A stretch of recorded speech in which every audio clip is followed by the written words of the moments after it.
Hi, Andy XL, back with another NFXL podcast. This is part three of my week eight preview. 5 games left to look at. And let's start with the 3 games in the late Sunday window. The Tampa Bay Buccaneers at the New Orleans Saints will be the first one I look at. An NFC South top v bottom crash here, and one the Bucks need to have to stay clear in the division and to stay in the race for top seeding in the NFC.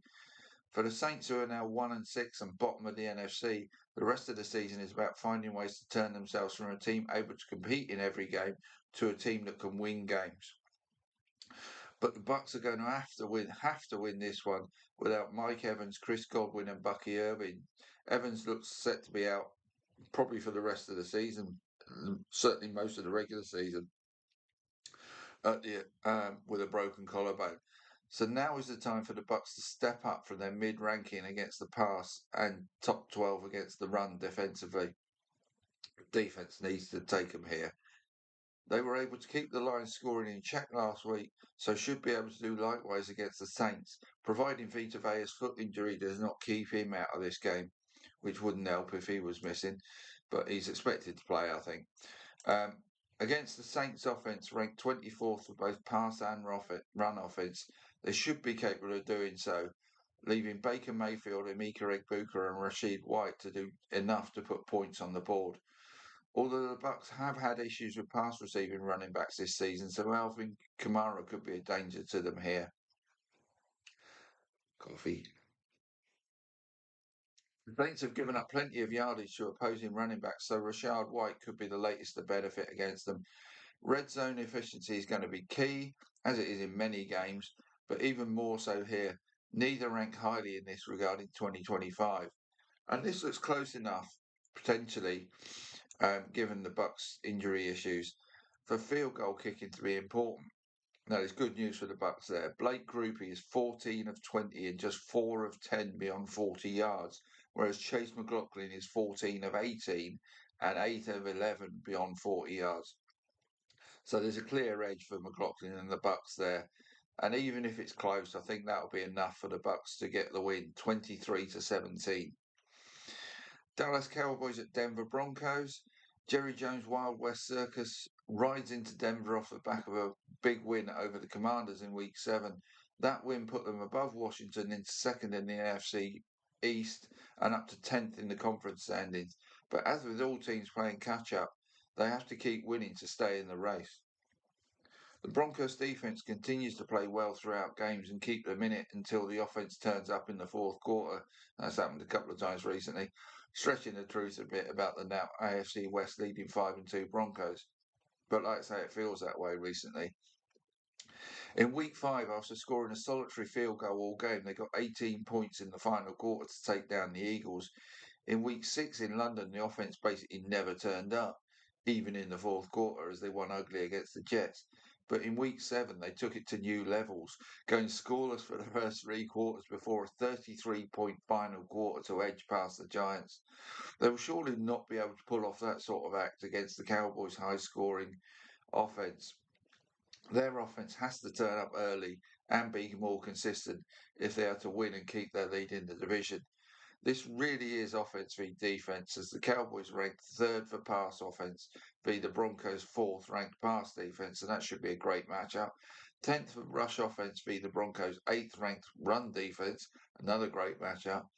But 28th against the pass versus the Broncos' 15th ranked pass offense, and 26th against the run versus the Broncos' 8th ranked run offense. So whereas it's a close match between the strong Cowboys offense and Broncos defense, when it comes to Broncos offense versus Cowboys defense, there's the clear edge there for the Broncos. Overall, this should mean the Broncos have more offensive joy than the Cowboys, but they cannot afford to go dormant for 3 quarters. Bo Nix, in particular, has to be more consistent in his play. Whereas Dak Prescott on the Cowboys offense has been consistent in what they do, putting up 27 points or more in 5 of their 7 games this season. As I say, the performance of Bo Nix and the Broncos offense has been anything but consistent in recent weeks. Um, so, like I say, I've gone over what they've done recently, and they just need to be more consistent through this game. Injury-wise, centre Cooper Beebe is out for the Cowboys, which could have a big effect on how their O-line performs here, and the Cowboys are depleted in their secondary too. I just think good defense generally gets the better of good offense, so we'll take the inconsistent Broncos to win this one, especially given the Cowboys injury list. Plenty of fantasy picks here though.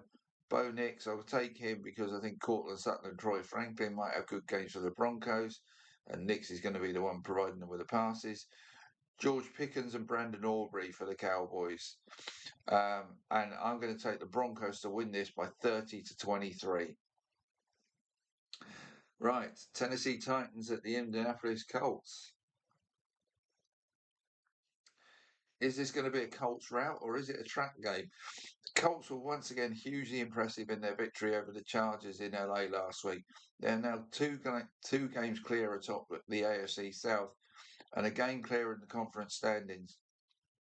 Objective number one must be to get to 10 wins and all but secure a postseason berth. They have six in I should say. They have six in the bag, and if avoiding the trap here, will surely get win number 7 on their way to the postseason. For the Titans, in truth, it is difficult to hold out much hope for them in this game. I'd hope left town a while ago in regard to their postseason chances. She's gone, that girl. The Colts have been good in most areas this season, but their rush offense and defense are their greatest strengths. Their pass offense is top 5 for yardage, and they rank 21st for receiving touchdowns scored. And their pass defense has allowed yardage and touchdowns to other teams too, but it is third for interceptions made. So they're another clearly ball hawking unit. The bad news for the Titans is their offense ranks near bottom of the league for both pass and rush. Their pass defense is pretty good though, but the run defense is really bad. That pass defense though will be missing key rusher Jeffrey Simmons here, and may also be without Arden Key in that area. So not only do the respective records suggest an easy Colts win, the Colts' strength is the Titans' biggest weakness. So Jonathan Taylor will likely add to his huge numbers of the season with another big game here. And the Colts win this easily. I think they're going to avoid the trap. 34 to 17 is going to be a rout. Right, Sunday night football. Green Bay Packers at Pittsburgh Steelers. Coming into the season, both these teams would have had hopes of winning their division, but were certainly not favourites to do so. But after 7 weeks, they are both protecting leads in their division ahead of this game.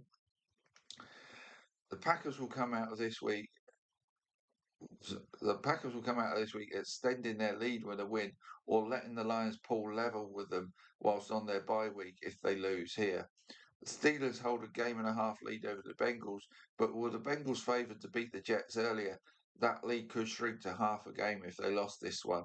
So the winner can stay nicely top of the division, whilst the loser will find themselves in a divisional battle for sure and towards the front of the wildcard pack rather than in a very good position. Offensively, the pass is the Steelers' strength, especially in the red zone. Aaron Rodgers has been spectacularly efficient there, but they rank 25th in terms of their rushing offense. On D, they are better against the run than the pass. From a Packers viewpoint, they rank 10th for run offense and 12th for pass offense, whilst on defense they are top 5 against the run but 19th against the pass. And notably, given the Steelers' pass efficiency in the red zone, ranked 24th for touchdowns conceded. Conclusions then are that the Steelers should be able to score through the air, but will find it very tough to do so on the ground, whilst the Packers' more balanced offense may have to lean on the passing game a bit more against the Steelers. Fantasy stats indicate not to pick running backs from either team in this one. Tight ends have done well against both teams, though, making Tucker Kraft a good choice this week. But which one of the Steelers' plethora of tight ends to pick is tough to call. DK Metcalf is the obvious red zone threat at wide receiver for Pittsburgh, whilst Romeo Dubs, or the returning Christian Watson could be the Packers wide receivers to choose this week. Watson's always been a red zone threat. This has the makings of another close game, but I will go for the Steelers and their red zone efficiency to give Aaron Rodgers a win over his former team by 24 to 20. Right, more coffee. On to Monday Night Football. Washington Commanders at the Kansas City Chiefs. Now, really, this is two teams heading in opposite directions right now who meet here. The Chiefs have won 2 in a row and 4 of their last 5 whilst getting healthier. The Commanders have lost their last 2 while losing players to the injury list. KC is still third in the AFC East behind the Chargers on tiebreak only and just a game back of the Broncos. Similarly, in the wildcard race, they're now one spot out of the AFC in the AFC, but only on tiebreak, having suffered losses to both the Chargers and Jags. So their road to recovery is one they're treading down pretty rapidly. A win here would move them into a wildcard spot and keep the pressure on in the divisional race, depending how the Broncos and Chargers fared this week. For the Commanders, they are now 2 games back of the Eagles in the NFC East and 13th in the conference standings. So whilst winning at Arrowhead is a very tough task, is one they really need to have to avoid losing further ground. The Commanders will be without Jaden Daniels for this game too, so Marcus Mariota will stand in for him and hope that Terry McLaurin and Deebo Samuel are back to help him in this game. The Chiefs are one of the very few teams ranked in the top half of the league for offensive passing and run game, and for both on the defensive side. I'm just going to check what's the news, if there's any news on the, because I'm doing this early. Let's see if there's any news on McLaurin and no news really. So, like I say, I've gone early there, so you have to wait and see what happens with McLaurin and Samuel. Um, the Chiefs are one of the very few teams ranked in the top half of the league for offensive passing and run game, both, and for both on the defensive side too. So really, the stats are telling you the Chiefs are better than their record, and they're on the right track for sure. Um, one thing to note in this game is that 2 or 3 of the Chiefs' starting O-line are out for this game, though. So Mahomes may need to get rid of the ball even more quickly than he normally does in this game, or use his feet to get him out of trouble. The Commanders are 20th or lower in all areas except run offense. And with that being the weaker area of the Chiefs, that will have to work for them to pull off a shock win here. The run offense I'm talking about. Further evidence of how tough an assignment this is for Washington is that they have been kind to opposing wide receivers, but the Chiefs are the second toughest team on opposing wide receivers. The Commanders have also allowed opposing tight ends to have good games against them, whilst the Chiefs are the 4th toughest on opposing tight ends. And that has obvious implications for the quarterbacks feeding these guys. And to top it all off, opposing running backs have more joy against the Commanders than they do the Chiefs. Even if Daniels were healthy, all indicators would point to a comfortable Chiefs win, even given the O-line issues. Without him, this could be a cruise to win number 5 for KC. Patrick Mahomes may be an even better fantasy pick than he is most weeks because, like I say, he may have to do a bit of scrambling around in this game. So he might get some yardage on the ground, whilst Rashee Rice and Travis Kelce add to the same familiar faces that take the Chiefs to success and enjoy themselves at Arrowhead. And the Chiefs are going to win this one by 34-20 is my prediction. So that rounds out week 8. Like I said, my predictions have been okay recently, but not as well as I'd like. I've got the first one right this week on Thursday night. So let's see if I can get at least 9 out of these 12 right to get me where I want to be. That's my aim. So enjoy week 8, and I'll be back with the updates of good week, bad week after this week, and updating the my team power rankings, MVP race opinion, and for same for offensive rookie of the year once the action's concluded. Enjoy the games. See you later.